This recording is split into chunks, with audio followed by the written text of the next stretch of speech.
कविता, कविता आजा। अरे काजल तुम? हाँ आजा, मैं कॉलेज ही जा रही हूँ, चल आजा साथ चलते हैं। काजल के बार बार कहने पर कविता उसकी कार में बैठ गई। उस महंगी कार को काजल का ड्राइवर चला रहा था और पीछे काजल और कविता बैठी थी। अरे वाह यार काजल, तेरी गाड़ी तो बहुत शानदार है। हाँ मेरे पापा की है, वो आज फैक्ट्री नहीं गए तो उन्होंने ड्राइवर भैया से कहा कि मुझे कॉलेज छोड़ाए। सही है यार, मैं तो इतनी महंगी कार में पहली बार बैठी हूँ। अरे अब तो बैठते ही रहेंगे, अब तुम मेरी दोस्त बनोगी। काजल और कविता एक ही कॉलेज में पढ़ते थे। अभी 4-5 दिन पहले ही उन्होंने एडमिशन लिया था। धीरे धीरे काजल और कविता बहुत अच्छी सहेलियां बन गईं। वैसे काजल बहुत ही अमीर घर से थी। उसके पापा राजीव सिंह कई फैक्ट्रियों के मालिक थे, जबकि कविता बहुत ही साधारण घर से थी।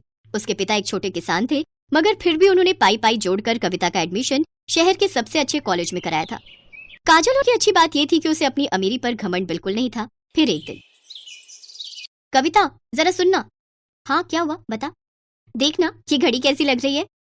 अरे वाह, ये तो बहुत प्यारी है। ये मैंने तेरे लिए ली है, जरा पहनकर दिखा।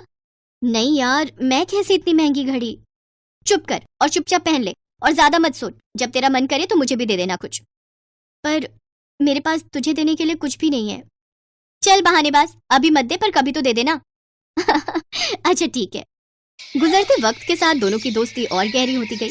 दोनों का ज्यादातर वक्त एक दूसरे के साथ ही बीतता था।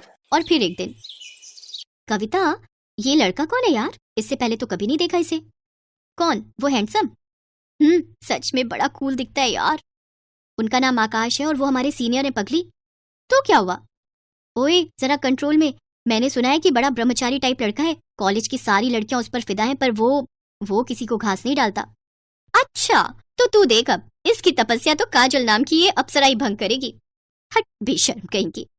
आकाश पर काजल का दिल आ गया था। शुरू में उन दोनों में हाय हेलो हुई और फिर धीरे धीरे उनमें प्यार भी हो गया। काजल को उसका प्यार मिला तो कविता बहुत खुश हुई। लेकिन फिर एक दिन, काजल, फाइनल रिजल्ट आते ही मैं यूएस चला जाऊंगा। यूएस? पर क्यों? वहाँ मेरी प्लेसमेंट हो गई है और जिस कंपनी ने मुझे हायर किया है वो चाहती है कि मैं पहले यूएस में उनके हेडक्वार्टर में 1 साल काम करूं और सीखूं, और फिर वो मुझे इंडिया वापस भेजेंगे। पर मैं 1 साल कैसे रहूंगी तुम्हारे बिना? कहते हैं सब्र का फल मीठा होता है पगली। अरे तू कब आई? जब तुम दोनों आशिकी फरमा रहे थे। सुन, जाने दे आकाश को, वो वहां नहीं जाएंगे तो जॉब कैसे लेंगे? क्यों, मैंने सही कहा ना? बिल्कुल सही। काजल बस 1 साल दे दे मुझे, फिर मैं तुम्हारे पापा से तुम्हारा हाथ मांगने आऊंगा। ठीक 1 महीने बाद आकाश काजल से विदा लेकर विदेश चला गया। काजल उसे याद करती और हसीन सपने बुनती, लेकिन होनी को तो कुछ और ही मंजूर था। अचानक काजल ने कॉलेज आना बंद कर दिया। उसका फोन भी बंद आ रहा था।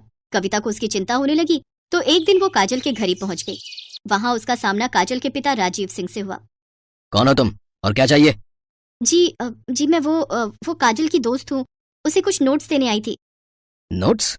उनकी कोई जरूरत नहीं है, अब हो गई काजल की पढ़ाई। पर अभी कैसे? अभी तो लास्ट सेमेस्टर बाकी है ना अंकल। कह दिया ना तो कह दिया, चली जाओ यहाँ से और दोबारा कभी मत आना। कविता को कुछ समझ नहीं आ रहा था। वो उदास होकर वहां से जाने लगी, लेकिन घर के बाहर निकलते ही उसकी तरफ एक कागज की बॉल गिरी। कविता ने उस कागज को खोलकर देखा तो लिखावट काजल की थी। मुझे बचा ली कविता, प्लीज। कविता को समझ आ गया था कि कुछ तो गड़बड़ जरूर है, लेकिन उस वक्त वो चुपचाप वहां से चली गई। फिर अगले दिन एक औरत घूंघट ओढ़े और हाथ में झाड़ू लिए काजल के घर में दाखिल हुई। किसी ने उसे अंदर आने से नहीं रोका। असल में घूंघट के अंदर कविता थी, जो काजल के घर में काम करने वाली बाई बनकर आई थी। घर में आते ही उसने काजल को ढूंढना शुरू कर दिया और जैसे तैसे वो काजल के कमरे तक पहुंची गई। लेकिन कमरे का नजारा देखकर कविता हैरान रह गई। काजल का मुंह और हाथ पैर बंधे हुए थे। काजल, ये सब क्या है? किसने किया ये? कविता तू आ गई, भगवान का शुक्र है। कविता, मेरे पापा ने मेरा सौदा कर दिया है। तू तो जानती है ना कि मैं और आकाश एक दूसरे से कितना प्यार करते हैं, पर मेरे पापा अपने बिजनेस पार्टनर से मेरी शादी कराना चाहते हैं। वो 55 साल का बुढ़ा है, उसने अपनी पहली पत्नी को मार दिया था और वो मुझे भी मार देगा। हैं? पर तेरे पापा वो ऐसा कैसे कर सकते हैं तेरे साथ? उन्होंने उस बुढ़े से बहुत बड़ा लोन लिया था जिसे वो चुका नहीं पाए, और पैसों के बदले अब वो मुझे सौंपने वाले उस बुढ़े को। इतना कहकर काजल फूट फूट कर रोने लगी, लेकिन कविता तैयार थी अपनी सहेली को इस मुसीबत से निकालने के लिए। उसने तुरंत दिमाग दौड़ाया और अपनी साड़ी उतारकर काजल को पहना दी और खुद काजल के कपड़े पहनकर उसकी जगह बैठ गई। फिर कविता की जगह काजल आराम से घर से बाहर निकल गई। फिर कुछ देर के बाद, कौन है? अरे कमिश्नर साहब, आप यहाँ? क्या हुआ? क्या बात है? मुझे आपके घर की तलाशी लेनी है। पर तलाशी क्यों? क्योंकि मुझे खबर मिली है कि आपने यहाँ किसी लड़की को कैद करके रखा है। इतना कहकर पुलिस कमिश्नर के साथ आए पुलिस वालों ने घर की तलाशी शुरू कर दी और कुछ ही मिनटों में कविता उनके साथ खड़ी थी। उसके चेहरे पर चोट के कई निशान थे। असल में राजीव को जैसे ही कविता और काजल के प्लान का पता चला तो उसने कविता को ही अपने गुस्से का शिकार बनाया और उसके साथ मारपीट की। लेकिन अब वो अपना किया भुगतने वाला था। पुलिस ने फौरन राजीव को गिरफ्तार कर लिया। उधर आकाश को जैसे ही इन सब की खबर मिली तो वो भागा भागा यूएस से इंडिया आ गया और फिर कविता ने एक मंदिर में आकाश और काजल की शादी कराई। थैंक यू कविता, अगर तुम ना होती तो। अरे ऐसे कैसे नहीं होती मैं? मेरी सहेली को जब भी मेरी जरूरत होगी मैं हमेशा उसके साथ खड़ी रहूंगी। इतना कहकर कविता ने काजल को गले से लगा लिया और काजल बस यही सोच रही थी कि जो तोहफा कविता ने उसे दिया है क्या वो कभी उसकी बराबरी कर पाएगी। रुक जा प्रेरणा, रुक जा, बोल रही हूँ रुक जा वरना बहुत पिटेगी। क्यों मैडम, क्या हुआ? अगर हिम्मत है तो मुझे पकड़ कर दिखा। कुछ ही देर बाद रसिका ने प्रेरणा को पकड़ लिया और फिर दोनों सहेलियां खिलखिलाकर हंसने लगी। ये दोनों बड़ी पक्की सहेलियां थीं और दोनों का कॉलेज और कोर्स भी सेम ही था। इसके अलावा स्वभाव से भी दोनों एक जैसी ही थी। हालांकि इन सब चीजों के बावजूद दोनों में एक बहुत बड़ा अंतर था। रसिका बहुत पैसे वाले घर से थी। उसके पिता की शहर में कई फैक्ट्रियां थी, जबकि प्रेरणा के पिता एक मामूली किसान थे। पर पढ़ाई में बहुत अच्छी होने की वजह से प्रेरणा को स्कॉलरशिप मिल गई थी, जिसकी मदद से वो भी रसिका के साथ इतने बढ़िया कॉलेज में पढ़ रही थी। फिर एक दिन कॉलेज में क्या हुआ मैडम, किस सोच में डूबी हैं? अरे तू आ गई पर इतनी लेट, कहाँ बिजी थी? अरे वो मैं बाबा के साथ खेत में काम करवा रही थी तो बस उसी में थोड़ा लेट हो गया। अच्छा चल फिर कोई बात नहीं, कुछ जरूरी बताना है तुझे। हाँ तो बता ना। यार वो लोग कल घर आए थे। कौन? अरे वही लड़के वाले जिनके बारे में मैंने तुझे पिछले हफ्ते बताया था। अरे वाह, तो जल्दी बताना, लड़का कौन है, कैसा दिखता है, क्या करता है? डॉक्टर है, वो दो भाई हैं, दोनों ही डॉक्टर हैं। अब बड़े भाई का रिश्ता आया है मेरे लिए। तुझे कैसे लगे डॉक्टर साहब? प्रेरणा की बात सुनकर रसिका मुस्कुरा दी और रसिका की इस मुस्कान को देखकर प्रेरणा फौरन समझ गई कि उसे आकाश पसंद है। रसिका ने प्रेरणा को आकाश की फोटो दिखाई, जिसे देखकर प्रेरणा ने कहा, अरे वाह यार, सच में जीजू तो बड़े स्मार्ट है। और ये शायद इनके छोटे भाई होंगे, है ना? हाँ, विकास नाम है इनका। बढ़िया है। अब सच यार मैं तेरे लिए बहुत खुश हूँ। बस अपने ससुराल जाकर मुझे भूल मत जाना। तू पागल है क्या? तू कोई भूलने वाली चीज है क्या मेरी जान? प्रेरणा और रसिका दोनों ही बहुत खुश थे। सब कुछ बढ़िया चल रहा था, लेकिन फिर एक दिन अचानक प्रेरणा के पिता के खेत के बगल से बह रही नहर में बाढ़ आ गई और सारा पानी खेत में आ गया। कटने को तैयार खड़ी फसल पूरी की पूरी चौपट हो गई।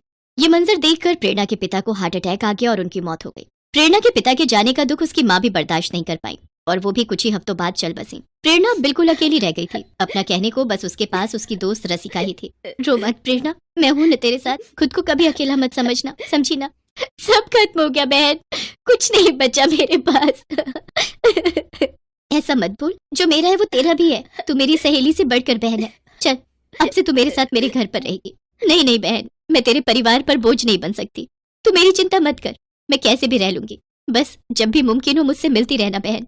रसिका जानती थी कि स्वभाव से खुददार प्रेरणा कभी उसके घर आकर नहीं रहेगी और ना ही उससे कोई मदद लेगी, लेकिन उसे भी हर हाल में प्रेरणा की मदद करनी ही थी। तो जब उसे कुछ नहीं सूझा तो उसने इस बारे में अपने होने वाले पति आकाश से बात की।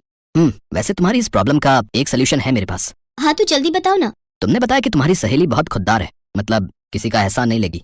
पर नौकरी तो कर सकती है ना? क्या मतलब? तुम्हारे पापा की इतनी सारी फैक्ट्रीज हैं, तो उन्हें मैनेज करने के लिए मैनेजर्स तो चाहिए होते होंगे ना?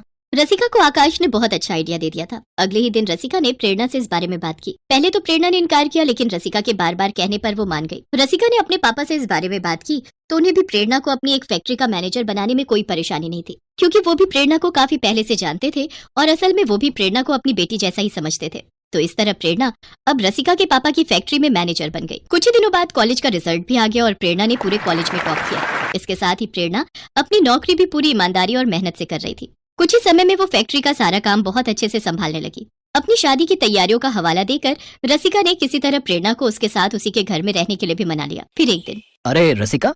हाँ जी पापा। बेटा ये प्रेरणा तो सच में बहुत होशियार है। पता है, जिस फैक्ट्री में पिछले 1 साल से मुझे कुछ नहीं बच रहा था, प्रेरणा के आते ही न सिर्फ ऑर्डर बढ़े हैं बल्कि वो फैक्ट्री तो मुनाफे में भी आ गई है। हाँ तो ऐसे थोड़ी ना मैंने आपको उसे जॉब पर रखने को बोला था। वो सच में बहुत अच्छी है। हाँ बेटा, सच में बड़ी प्यारी बच्ची है। जितनी समझदार और मेहनती है उतनी ही संस्कारी भी है। लेकिन किस्मत ने बड़ा बुरा खेल खेला है बेचारी के साथ। सच में अगर मेरा कोई बेटा होता तो मैं प्रेरणा को अपने घर की बहू बना लेता। अपने पिता की इस बात पर रसिका मुस्कुरा दी। लेकिन कहीं ना कहीं उसे ये भी एहसास था कि वाकई उसकी शादी हो जाने के बाद प्रेरणा बहुत अकेली पड़ जाएगी और भविष्य में उसकी शादी भी किससे और कैसे होगी ये भी एक बड़ा सवाल था। फिर एक दिन, ओए प्रेरणा की बच्ची, हाँ बोलना, तू मैनेजर क्या बन गई? बड़े नखरे हो गए तेरे। मेरे लिए बिल्कुल भी टाइम नहीं है तेरे पास। मेरी शादी आ रही है और तू है कि बस फैक्ट्री से घर और घर से फैक्ट्री में ही उलझी रहती है। मेरा लहंगा, पार्लर और ज्वेलरी कुछ भी फाइनल नहीं हुआ अब तक। अच्छा बाबा, मैं अंकल से बात करके छुट्टी ले लेती हूँ और आज के आज सब फाइनल कर देते हैं। अब तो ठीक है ना? पापा से मैंने बात कर ली है, तेरी छुट्टी अप्रूव्ड है। चल अब जल्दी से मेरे साथ चल। ऐसे ही रसिका की शादी का दिन भी आ गया। गहनों से लदी रसिका दुल्हन के रूप में बहुत ही सुंदर लग रही थी। रसिका के पापा ने शादी में अपनी हैसियत के अनुसार काफी खर्च किया था। शादी की तैयारियां पूरी थी और दूसरी तरफ जग्गा डाकू भी तैयार था। जग्गा डाकू और उसकी गैंग के नाम से ही सब डरते थे। सारे लोग है, चल चुपचाप से हाथ ऊपर करे, कोई होशियारी नहीं है। ए बगीरा, जाबे दुल्हन के सारे गहने ले आ। जग्गा और उसके आदमी बंदूक लेकर खड़े थे। बंदूक के खौफ से हर कोई सन्न था। जग्गा के साथियों ने रसिका से उसके गहने छीनने की कोशिश की, लेकिन रसिका उन्हें धक्का देकर भागने की कोशिश करने लगी। तभी जग्गा ने बंदूक रसिका की तरफ तानी और गुस्से से बोला, ए लड़की रुक जा, वरना गोली मार दूंगा, समझी?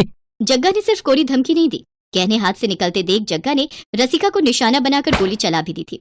लेकिन तभी ऐन मौके पर प्रेरणा गोली और रसिका के बीच आ गई। गोली लगते ही प्रेरणा जमीन पर गिर पड़ी। लेकिन इसी बीच किसी ने पुलिस को खबर कर दी थी और पुलिस की गाड़ी का सायरन सुनते ही जग्गा डाकू और उसकी गैंग वहां से भाग खड़ी हुई। रसिका तो बच गई, लेकिन अब प्रेरणा की हालत नाजुक थी। उसे फौरन अस्पताल ले जाया गया और काफी देर बाद जाकर उसे होश आया। ये तूने क्या किया पगली? तू ठीक है ना रसिका? मैं तो ठीक हूँ, पर तू बीच में क्यों आई? तू मेरी बहन है रसिका, मैं तुझे कुछ कैसे होने देती। उसके बाद रसिका का पति आकाश वहाँ आया। क्यों साली साहिबा, कैसी हैं अब आप? कोई दिक्कत तो नहीं? जी डॉक्टर साहब, सब ठीक है। थैंक्स मेरा इलाज करने के लिए। थैंक्स बोलना है तो मुझे नहीं, इससे बोलिए, क्योंकि आपका ट्रीटमेंट मैंने नहीं, इसने किया है। इतना बोलकर आकाश ने अपने छोटे भाई विकास की तरफ इशारा कर दिया, जो वहीं पर खड़ा था और प्रेरणा को बस देखे जा रहा था। प्रेरणा भी विकास से कुछ न कह सकी और बस उसे देखती ही रह गई। लेकिन इन दोनों के बीच की एक खामोशी रसिका ने पढ़ ली और फिर कुछ दिनों के बाद, अरे रसिका, ये सब क्या है? इतना सारा सामान ये किसके लिए लाई है? अपनी होने वाली देवरानी के लिए। अच्छा, तो विकास जी का रिश्ता तय हो गया, अच्छी बात है। कौन है लड़की? यही है, आजा तुझे फोटो दिखाती हूँ। इतना कहकर रसिका ने प्रेरणा की फोटो उसके हाथ में थमा दी, जिसे देखकर प्रेरणा की आंखों से आंसू बहने लगे। नहीं रसिका, ये सही नहीं है। न तो मैं विकास जी के लायक हूँ और न ही मेरी हैसियत। ऐसा तुझे लगता है, विकास भैया और हमारे परिवार को नहीं। सच मान प्रेरणा, ये शादी तुझ पर कोई एहसान नहीं है, बल्कि ये तेरा हक है जो तुझे मिलना ही चाहिए। हाँ, पर मेरी एक शर्त है, शादी के बाद मैं तेरी जेठानी हो जाऊंगी तो थोड़ा जी अदब से बात करना मुझसे, समझी? रसिका की बात सुनकर प्रेरणा मुस्कुरा दी। अब सब ठीक होने वाला था। दोनों सहेलियों से बहन बनने के बाद अब जेठानी देवरानी बनकर हमेशा एक दूसरे के साथ और खुश रहने वाली।